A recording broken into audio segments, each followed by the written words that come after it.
السلام عليكم ورحمة الله وبركاته. وعليكم السلام ورحمة الله وبركاته. إن الحمد لله نحمده ونستعينه ونستغفره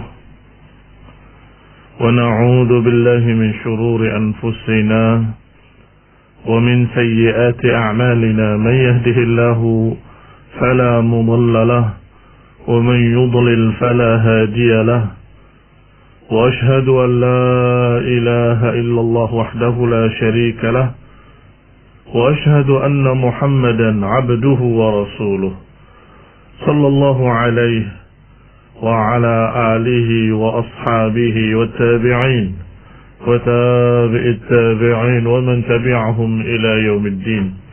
وبعد، إخواني في الدين أعزكم الله. Kaum muslimin pendengar radio Indah Siar yang kami hormati,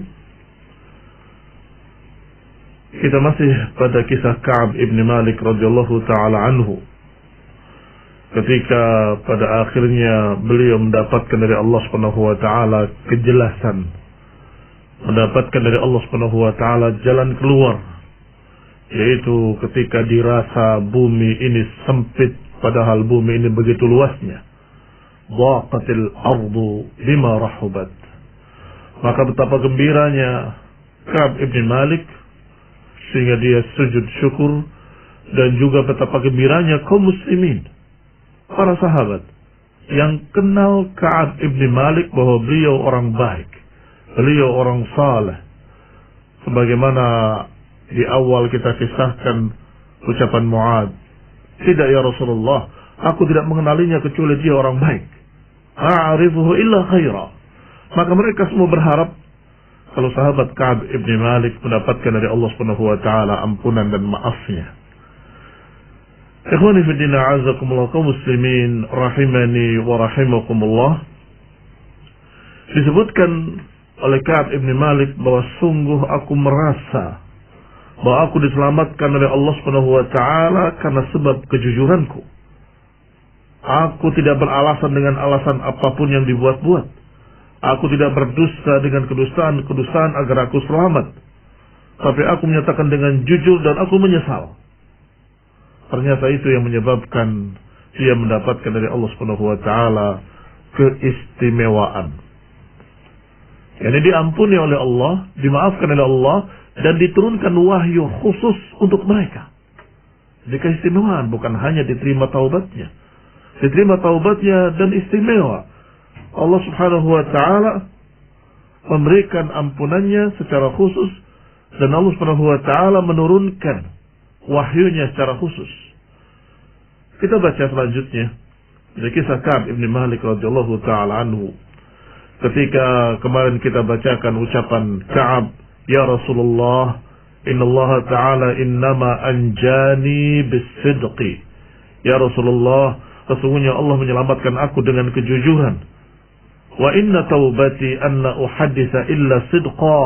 Maka sungguh termasuk taubatku adalah aku tidak akan berbicara kecuali jujur. Ma baqitu, selama aku hidup.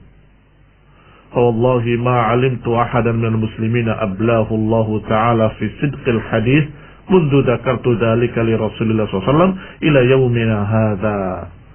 Kata Ka'ab, sungguh aku tidak pernah mendapati orang yang mendapatkan kenikmatan kejujuran sejak waktu itu sampai hari ini.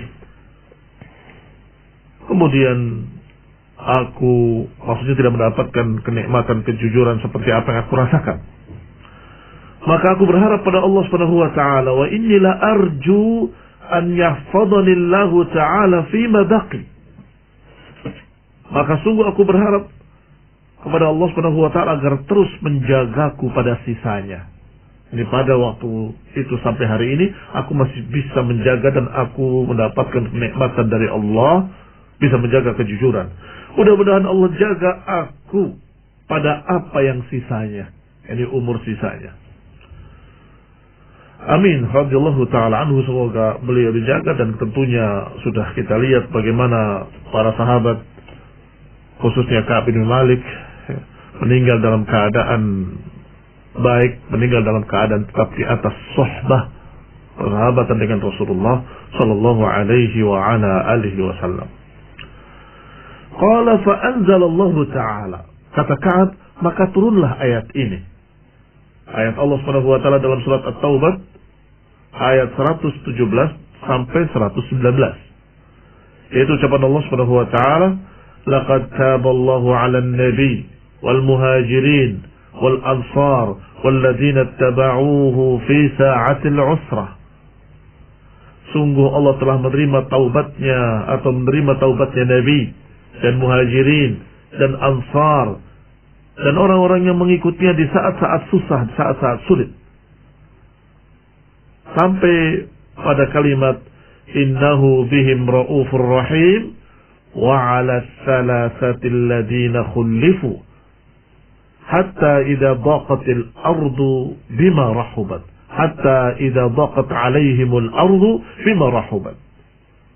Kata Allah Subhanahu wa taala, dan juga kepada 3 orang yang ditinggalkan hingga terasa sempit bagi mereka bumi yang luas. Sampai kemudian di akhir ayat yang Allah katakan, ittaqullaha wa kunu ma'as sadiqin. Maka bertakwalah kepada Allah dan jadilah kalian orang-orang yang jujur. Allah perintahkan agar kita kaum muslimin meneladani sifat Ka'ab ibn Malik dan 2 sahabatnya yang jujur. Tidak menambah dosa dengan dosa. Tidak menambah kesalahannya dengan kesalahan berikutnya. Seorang yang sudah terjerumus dalam satu kesalahan, kemudian ingin menutupi dirinya dengan kedustaan, berarti dia menambah dosa di atas dosa.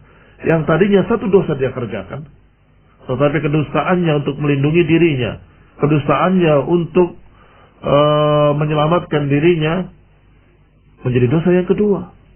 A'udzubillahi min dzalik. Maka berarti dia sama dengan apa yang disebutkan dalam pepatah, ittaqa minar rabda'i bin nar. Sama dengan pepatah yang menyatakan dia berlindung dari panasnya batu-batu di siang hari di sana dengan api. Karena batu-batu di padang pasir sana sangat panasnya di siang hari, apalagi di musim panas, diinjak saja nggak akan sanggup menginjaknya. Kemudian dia berlindung dengan melindungi dirinya dengan api. Maka sama saja panasnya. Melindungi panas dengan sesuatu yang lebih panas. Barakallahu fikum. Kembali kepada hadisnya. Qala Ka'ab, berkata Ka'ab, wallahi ma an'ama Allahu alayya min ni'matin qat ba'da idh hadani Allahu lil Islam a'zama fi nafsi min sidqi Rasulullah sallallahu alaihi wa ala alihi wasallam an la akuna kadzabtuhu. Kata Ka'ab, sungguh demi Allah, tidak ada satu kenikmatan pun yang Allah berikan kepadaku setelah Allah berikan petunjuk kepadaku dalam Islam. Tidak ada kenikmatan yang Allah berikan yang lebih besar daripada kejujuranku kepada Rasulullah SAW, sehingga aku tidak mendustainya, sehingga aku tidak berdusta kepadanya. Fa'ahlaka kama halakal ladzina kadzabu, yang akhirnya akan binasa kalau aku berdusta, sebagaimana binasanya orang-orang yang berdusta, yang dimaksud dari kalangan munafikin. Inna Allah Ta'ala qala lil ladzina kadzabu hina anzala al-wahya syarra ma qala li ahad. Sesungguhnya Allah Ta'ala telah berfirman tentang orang-orang yang berdusta itu dengan satu wahyu yang sungguh sejelek-jelek ucapan yang Allah turunkan kepada mereka. Bahkan sejelek-jelek ucapan yang Allah turunkan pada siapapun, yaitu kalimat sayahlifuna billahi lakum idan qalabtum ilaihim litu'ridu anhum fa'a'ridu anhum innahum rijs. Ini kata-kata yang sangat keras sekali Allah turunkan kepada mereka para munafikin, yaitu orang-orang yang berdusta kepada Allah dan Rasulnya. Ketika diajak berangkat jihad fisabilillah, mereka beralasan dengan sekian alasan. Inna buyutana aurah, rumah kami perlu dijaga. Syaghalatna amwaluna wa ahluna fastaghfir lana.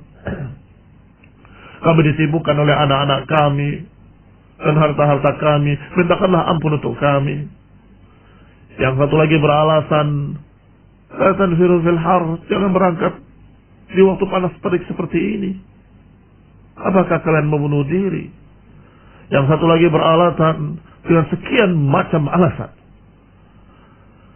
Allah Subhanahu wa taala menyatakan, sayahlifuna, niscaya mereka mesti akan bersumpah dengan nama Allah padahal mereka berdosa, kata Allah. Ikhwan fillah, a'azakumullah. Bagaimana mungkin mereka akan berdusta kepada Allah Subhanahu wa taala yang Maha tahu kalau mereka berdusta?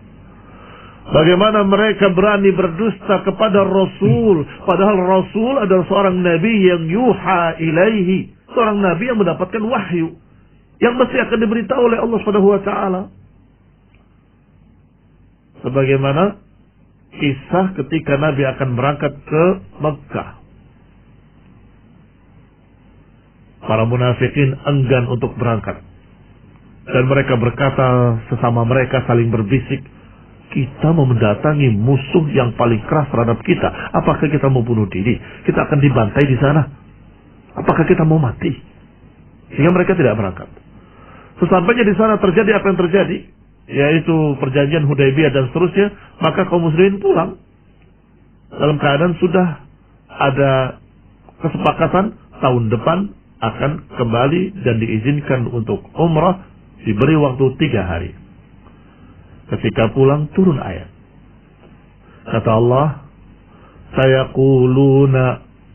sayaqulul mukhallafuna idzan qalabtum ilaihim. Nanti mereka akan berbicara kepada kalian ketika kalian sudah sampai di Madinah. Yani akan berkata dengan alasan-alasan. Kata Allah, yaquluna bi'alsinatihim ma laysa fi qulubihim. Mereka berbicara dengan lidahnya apa yang tidak ada dalam hatinya. Diberitahu sebelum terjadi, karena Allah Maha tahu. Allah sudah katakan pada nabinya, nanti kalau kalian pulang sampai di Madinah, niscaya akan berdatangan para munafikin akan bersumpah dengan nama Allah. Ittakhadhu aymanahum junnatan fasaddu an sabilillah. Mereka akan mengambil sumpah-sumpahnya sebagai tameng-tameng pelindungan mereka. Maka Allah katakan di dalam ayat ini, masih dalam surat At-Taubah ayat 95 dan 96, Allah katakan, sayahlifuna billahi lakum. Mereka akan bersumpah dengan nama Allah kepada kalian. Idzan qalabtum ilaihim. Kalau kalian sudah kembali pada mereka, mereka akan bersumpah. Litu'ridu anhum, agar kalian meninggalkan mereka, artinya memaklumi mereka. Kata Allah, fa'aridu anhum innahum rijs. Berpalinglah dari mereka, karena mereka memang busuk. Ini keras sekali. Kalimat rijsun artinya jelek dan busuk. Bahkan disebutkan juga di antara tafsir rijs adalah najis. Wa ma'wahum jahannam, dan tempatnya dalam neraka. Innahum rijsun wa ma'wahum jahannam jazaan bima kanu yaksibun. Tempat mereka dalam neraka jahannam sebagai balasan atas apa yang mereka perbuat. Yahlifuna lakum litardaw anhum. Mereka bersumpah kepada kalian agar kalian ridho. Kata Allah, fa in tardaw anhum fa innallaha la yarda 'anil qaumil fasiqin. Kalaupun kalian ridho, kata Allah, kami tidak ridho. Aku tidak ridho, kata Allah, kepada orang yang fasik. Fa innallaha la yarda 'anil qaumil fasiqin. Sesungguhnya Allah tidak ridho pada orang-orang yang fasik. Demikian kata Ka'ab bin Malik membacakan ayat ini, sungguh tidak ada kenikmatan yang paling besar yang aku rasakan setelah kenikmatan keislaman kecuali kenikmatan ini. Kenikmatan Allah berikan aku kejujuran dan aku tidak berdusta kepada Rasulullah sallallahu alaihi wa ala alihi wasallam. Selanjutnya kata Ka'ab Ibn Malik radhiyallahu ta'ala anhu, kunna khullifna ayyuhas thalathah an amri ulaika alladhina qabila minhum Rasulullah SAW hina halafu lahu. Sesungguhnya kita ini, wahai orang bertiga, sesungguhnya dikatakan khullifu wa ala thalathatin alladhina khullifu, Maknanya ditinggal di sini adalah ditinggal tidak seperti mereka yang bersumpah dengan nama Allah, langsung Rasulullah terima dan langsung mereka dibaiat. Kemudian mereka didoakan oleh Rasulullah SAW, semoga Allah mengampuni kalian. Sedangkan kita tidak. Dibiarkan. Tidak dikasih keputusan. Tidak dikatakan ini atau itu. Didiamkan oleh Rasulullah SAW sampai sekian puluh hari. Itu makna khullifu. Yani arja'a Rasulullah SAW amrona. Nabi menunda urusan kita hatta qadallah, sampai Allah yang memutuskannya.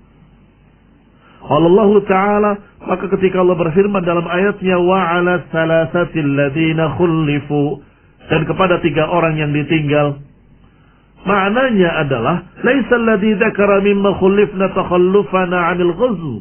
Bukanlah maknanya ditinggal, kami ditinggal dari perang. Bukan kami ditinggal dari perjalanan jihad ke Tabuk. Innama huwa takhlifuhu iyana. Yang dimaksud adalah kami ditinggal, tidak diberi keputusan. Adapun para munafikin datang, ya Rasulullah, aku sibuk dengan anak-anakku karena aku begini, aku begitu. Yaghfirullahu lakum. Semoga Allah mengampuni kalian. Datang lagi yang kedua, ya Rasulullah, aku kemarin pusing, perutnya mual. Semoga Allah mengampuni kalian. Silakan. Mudah-mudahan Allah mengampuni kalian. Datang lagi orang yang ketiga, keempat, kelima, sampai kurang lebih 80 orang.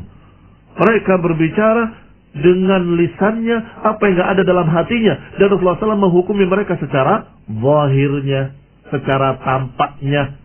Urusan hati, urusan Allah. Maka Nabi menerima sumpah mereka. Wallahi demi Allah, saya waktu itu begini ya Rasulullah.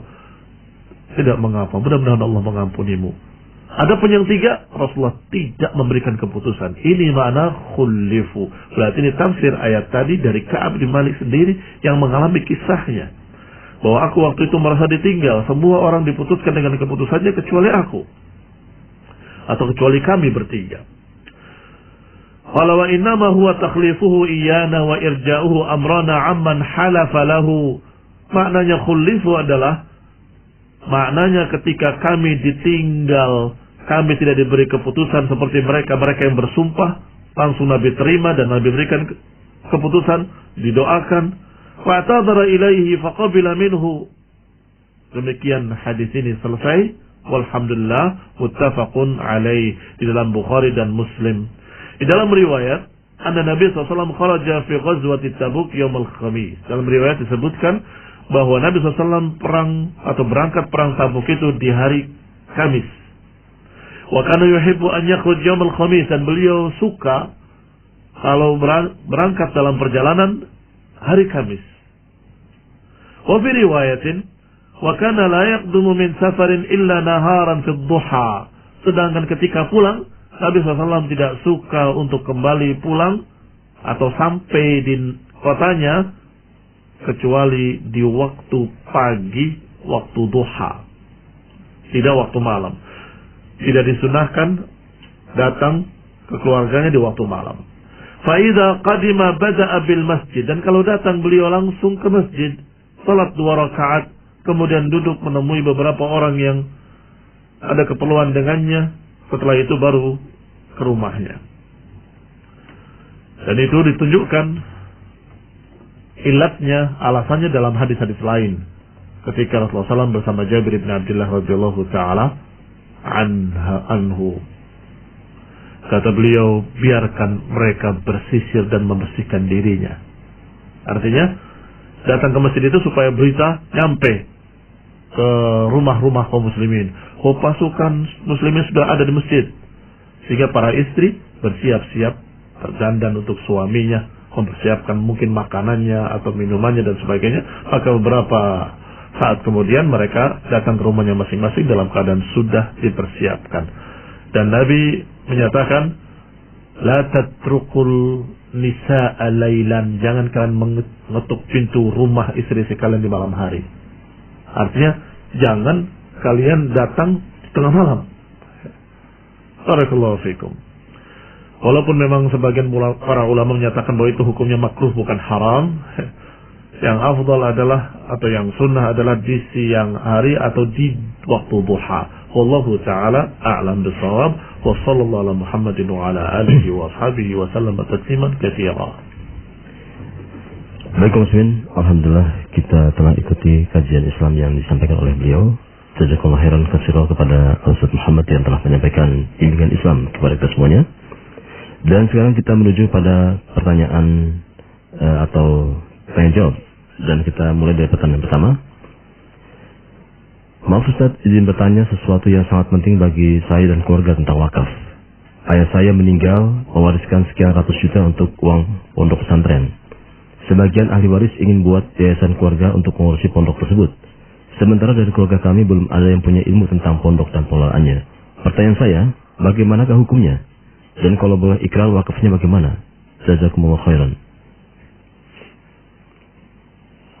Nah, masalah wakaf, barakallahu fikum, pertama yang harus dijelaskan atau harus dilihat adalah wakaf tersebut dibandingkan dengan warisan yang ditinggal berapa persen. Artinya tidak boleh lebih dari sepertiga. Sebagaimana disebutkan dalam hadis Sa'ad bin Waqqas yang sudah lewat bersama kita dalam kitab kita ini, Riyadhus Shalihin. Ketika beliau berkata, anakku tidak ada kecuali satu perempuan, maka aku akan infakkan hartaku seluruhnya untuk dakwah atau untuk Islam. Kata Nabi, jangan. Kalau gitu setengah ya Rasulullah. Jangan. Kalau gitu sepertiga. Naam as-sulus wa as-sulusu katsir. Boleh sepertiga, dan sepertiga itu sudah banyak kata Nabi. Kalimat as-sulusu katsir, sepertiga itu sangat banyak, itu beberapa ulama menyatakan maka jangan sepertiga, kalau bisa kurangi dari sepertiga. Tetapi memang boleh sepertiga. Jadi sepertiga itu batasan. Kalau beliau mewariskan sekian ratus juta uang untuk pondok pesantren tertentu, sebagai ahli waris harus dia memperhatikan pondok pesantren yang akan dia berikan harta tersebut, kalau dalam bentuk harta. Tapi kalau dia, sebagaimana di sini yang saya pahami dari pertanyaannya,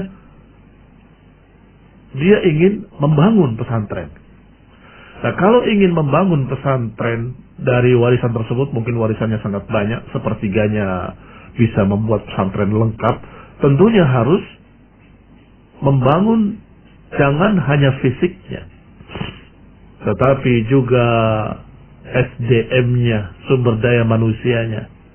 Percuma kita bangun bangunan yang lengkap, masjid dan kelas-kelasnya dan asramanya sudah lengkap, tetapi SDM-nya nggak ada, atau salah SDM-nya, malah tidak memberikan jariah, malah sebaliknya akan hancur. Bangunan kalau tidak dipakai, lama-kelamaan akan hancur. Dan lebih parah lagi, kalau bangunan tadi dipakai oleh kelompok sesat. Kamu berikan, ternyata yang memakainya adalah para teroris. Akhirnya menjadi sarang teroris di sana. Kamu tidak meninggalkan kebaikan, tapi meninggalkan kejelekan. Sehingga hati-hati. Bangun pertama kali adalah bukan fisiknya, tetapi hubungi dulu beberapa orang-orang yang kamu kenal bahwa dia manhajnya lurus, akidahnya lurus, ahlu sunnah wal jamaah. Maka kamu ajak bicara mereka.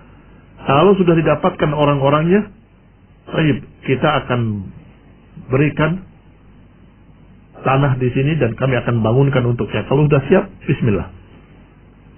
Sehingga jangan sampai hanya bangunan saja, tapi tidak memikirkan SDM-nya, sumber daya manusianya. Adapun ikrar wakaf dan seterusnya, itu kaitannya dengan nanti kita uruskan surat-suratnya. Itu mudah. Karena nanti akan dibimbing oleh pemerintah kita, khususnya di Departemen Agama dan sebagainya, untuk menyebutkan ikrar wakafnya, disaksikan 2 orang, dan kemudian ditulis sampai mendapat sertifikat wakaf. Ya.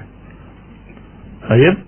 Dan memang harus, bukan harus, tetapi memang di sini peraturannya begitu, harus ada yayasan. Bikin yayasan dulu.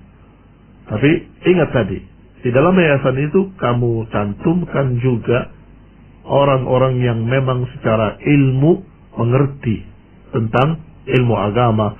Dia seorang ustadz, dia seorang yang memiliki ilmu, dia seorang yang lurus akidahnya. Jangan 1, jangan 2, 3 paling sedikit. Mengapa saya anjurkan 3? Kalau 1 kalau dia salah nggak ada yang menegurnya. Kalau dia dua, kalau saling berbeda pendapat nggak ada penyelesaian. Tetapi kalau tiga, misalnya yang satu ada yang mendukung dan yang lainnya, maka itu lebih kuat dari yang lainnya. Sehingga paling sedikit 3 orang ustadz yang memang kamu kenal sebagai seorang ahli sunnah yang berupaya mengikuti jejak salafus saleh, orang-orang yang memang memiliki ilmu, maka mereka masuk ke dalam yayasan tersebut sebagai penasehat atau staf ahlinya atau apa saja dimasukkan di dalamnya. Dan silakan kalau memang ada orang-orang dari keluarga yang dimasukkan ke dalamnya sebagai pengontrol bahwa ini adalah wakaf orang tua saya agar bisa dipakai dengan baik. Barakallahu fikum. Teknisnya silahkan kalian tanya kepada ahlinya bagaimana pengurusan akte wakafnya. Wallahu taala alam. Berikutnya Ustaz, saya mau bertanya tentang 70.000 orang yang masuk surga tanpa hisab, tanpa azab. Lalu Allah menambahnya dengan jarinya, Jamaah Agung ya. Pertanyaannya, apakah umat yang sekarang ini bisa masuk surga tanpa hisab, tanpa azab, sedangkan iman kita jauh berbeda? Mohon bimbingannya dengan hadis yang masuk surga tanpa hisab, tanpa azab. Jazakumullah khairan. Nah, di dalam hadis yang sahih memang disebutkan ketika Rasulullah SAW menyatakan bahwasanya nanti ada 70.000 orang yang masuk jannah tanpa hisab, tanpa azab. Para sahabat sangat ingin untuk menjadi 70.000 orang itu atau bagian dari 70.000 orang itu. Maka mereka bertanya, siapa ya? Kayak apa? Apa syarat-syaratnya? Setelah mereka berbicara, oh itu mungkin yang lahirnya sudah Islam, adapun kita pernah mengalami masa jahiliyah, kata yang lain, mungkin itu adalah generasi kita, karena generasi para sahabat lebih mulia, ila akhirnya. Sampai Rasulullah keluar. Apa yang kalian bicarakan? Maka mereka menjawab, ya Rasulullah, kami berbicara tentang siapa 70.000 orang yang masuk jannah tanpa hisab, tanpa azab. Kata Nabi, humul ladina la yastarqun wa la yaktawun wa la yatatayyarun wa ala rabbihim yatawakkalun. Mereka adalah orang-orang yang tidak pernah meminta diruqyah, tidak pernah memakai pengobatan dengan kai, besi panas yang menganga, dan tidak pernah pula menganggap sial pada sesuatu. Wa ala rabbihim yatawakkalun, yaitu orang-orang yang selalu bertawakal pada Allah Subhanahu wa taala, yang selalu bertawakal kepada Allah Subhanahu wa taala. Dalam riwayat disebutkan bahwa wujuhuhum kal qamari lailatal badri, wajah-wajah mereka seperti bulan di malam purnama. Ikhwani fillah a'azakumullah, ini riwayat yang sahih. Disebutkan 70.000 orang. Pertanyaan tadi sungguh menarik, karena saya juga berpikir seperti itu dulu. Kalau 70.000 orang, mungkin sahabat saja sudah habis, atau kalau ditambah tabi'in selesai. Kita nggak kebagian, karena mereka umat yang terbaik. Walhamdulillah, ternyata jawabannya adalah riwayat-riwayat tersebut memiliki berbagai macam riwayat. Lafaz-lafaznya saling menjelaskan. Ada hadis yang menyebutkan kalimat "Tsumma stazadtu Rabbi". Kemudian aku meminta kepada Rabbku untuk ditambah dari 70.000 orang itu. Fazadani min kulli alfin sab'ina alfa. Maka ditambah untukku dari setiap 70.000 orang. Baik, silakan hitung. Berarti 70.000 dikali berapa? Ada 70 ya? Fazadani min kulli alfin sab'ina alfa. Kata Nabi, fastazadtu Rabbi. Kemudian aku meminta lagi ditambah oleh Allah Ta'ala. Fazadani salasa hissiyat min hissiyati Rabbi. Maka ditambahkan untukku 3 hidukan tangan Allah Subhanahu wa Ta'ala. Tangan Allah tidak seperti tangan makhluk. Tangan Allah tidak bisa kita membayangkan seperti apa. Maka itulah yang tidak bisa dihitung dengan angka. Kalau nggak bisa dihitung dengan angka, apa maknanya? Maknanya kalian masih punya kesempatan. Dan kita masih punya kesempatan. Maka berupayalah, berusahalah untuk meninggalkan perkara-perkara yang haram, apalagi syirik, apalagi na'udzubillah yang seperti syirik adalah kekufuran, tinggalkan penyimpangan, kesesatan, kebid'ahan, tinggalkan. Bahkan tinggalkan pula yang makruh sekalipun, yaitu yang ada dalam hadis tadi, la yastarqun, tidak minta diruqyah. Meruqyah tidak mengapa, diruqyah tidak mengapa, tetapi meminta diruqyah itu yang ada apa-apa. Apa perbedaannya? Kata para ulama seperti Syekhul Islam Ibnu Taimiyah rahimahullah menyatakan orang meruqyah muhsin, orang baik. Sini, ana ruqyah. Ada yang sakitnya. Bismillah. Allahumma rabban nas, adhibil ba's washfi anta syafi, la shifaa illa shifaa la yaghadiru saqama. Atau dibacakan padanya Al-Fatihah. Orang baik. Demikian pula ketika kamu sedang sakit, ada yang datang kepadamu dan kemudian memegang badanmu dan berkata dengan ruqyah, Bismillah, atau membaca Al-Fatihah, atau membaca ayat-ayat meruqyah kamu juga tidak mengapa, tidak salah sama sekali. Masih ada kesempatan masuk 70.000 orang. Tetapi kalau engkau yang meminta, sedang sakit, aduh kok aku gak sembuh-sembuh, tolong ya fulan, ruqyahlah saya. Disitulah dia mulai cenderung pada manusia. Padahal kalau dia mau meruqyah, dia bisa membaca sendiri ruqyahnya, dan dia boleh berdoa atau bisa berdoa sendiri kepada Allah, dan diajarkan oleh Nabi untuk membaca doa sendiri untuk menyembuhkan dirinya dengan kalimat a'udzu bi'izzatillahi wa qudratihi min syarri ma ajidu wa huwa hadir. A'udzu bi'izzatillahi wa qudratihi min syarri ma ajidu wa huwa hadir 7 kali untuk dirinya. Baik, kalau mengatakan tapi saya kurang soleh, nah salah sendiri, kenapa enggak soleh? Sekarang bertaubat dan sekarang kamu jadi soleh dan berdoalah, mudah-mudahan dikabulkan. Barakallahu fikum. Maka kesempatan masih ada karena angkanya tidak bisa dihitung. Disebutkan 70.000 ditambah lagi dengan 70.000 setiap 1.000-nya, kemudian ditambah lagi salah hisiyat min hisiyati Rabbi. Maka di sini si penanya salah menyebutkan dengan kalimat menambah dengan jarinya. Setahu saya bukan dengan jarinya, tetapi hisiyat itu maknanya cidukan tangan. Kalau pada manusia cidukan tangan itu begini, nggak terlihat ya. Artinya tangan kamu seperti menjeduk air dengan satu tangan, itu namanya hisiyat. Tetapi Allah SWT tidak sama dengan makhluk. Tangan Allah tidak sama dengan tangan makhluk. Maka bagaimana hisiyatnya juga kita tidak tahu.